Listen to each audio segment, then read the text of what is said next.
read Miss Nelson is Missing by James Marshall.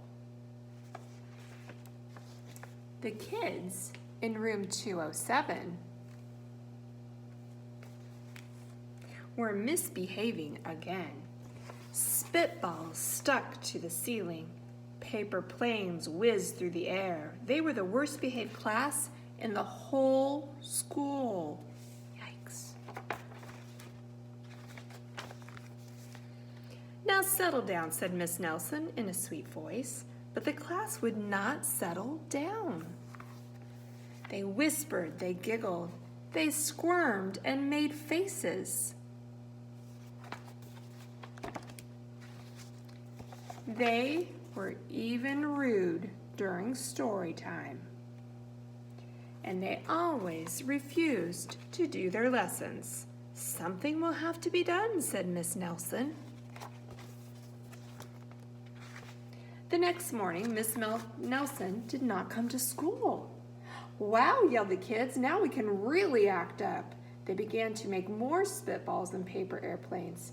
Today, let's just be terrible, they said. Not so fast, hissed an unpleasant voice. A woman in an ugly black dress stood before them. I am your new teacher, Miss Viola Swamp, and she rapped the desk with her ruler. Where is Miss Nelson? Asked the kids. Never mind that, snapped Miss Swamp. Open those arithmetic books. Miss Nelson's kids did as they were told. Arithmetic means math. They could see that Miss Swamp was a real witch. She meant business. Right away, she put them to work, and she loaded them down with homework. We'll have no story hour today, said Miss Swamp. Keep your mouths quiet, sit perfectly still, and if you misbehave, you'll be sorry, said Miss Swamp. The kids in room 207 have never worked so hard. Days went by and there was no sign of Miss Nelson. The kids missed Miss Nelson. Maybe we should try to find her, they said. Some of them went to the police. Detective McScrobb was assigned to the case. He listened to their story. He scratched his chin. I think Miss Nelson is missing. Detective McScrobb would not be much help. Other kids went to Miss Nelson's house. The shades were tightly drawn, and no one answered the door. In fact, the only person they did see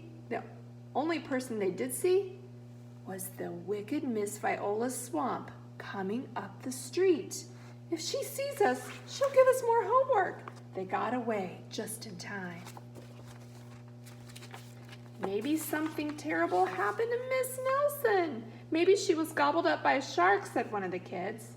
But that didn't seem likely. Maybe Miss Nelson went to Mars, said another kid. But that didn't seem likely either. I know, exclaimed one know-it-all. Maybe Miss Nelson's car was carried off by a swarm of angry butterflies. But that was the least likely of all. Cool picture, though. The kids in room 207 became very discouraged. It seemed that Miss Nelson was never coming back, and they would be stuck with Miss Viola Swamp forever. They heard footsteps in the hall. Here comes the witch, they whispered. Hello, children, someone said in a sweet voice. It was Miss Nelson! Yay! Did you miss me? We certainly did, cried all the kids. Where were you? That's my little secret, said Miss Nelson. How about a story hour? Oh, yes, cried the kids. Miss Nelson noticed that during story hour, no one was rude or silly. What brought about this lovely change, she asked. That's our little secret, said the kids. Back home, Miss Nelson took off her coat and hung it in the closet right next to an ugly black dress. When it was time for bed, she sang a little song. "I'll never tell," she said to herself with a smile. P.S.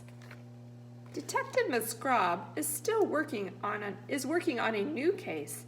He is now looking for Miss Viola Swamp.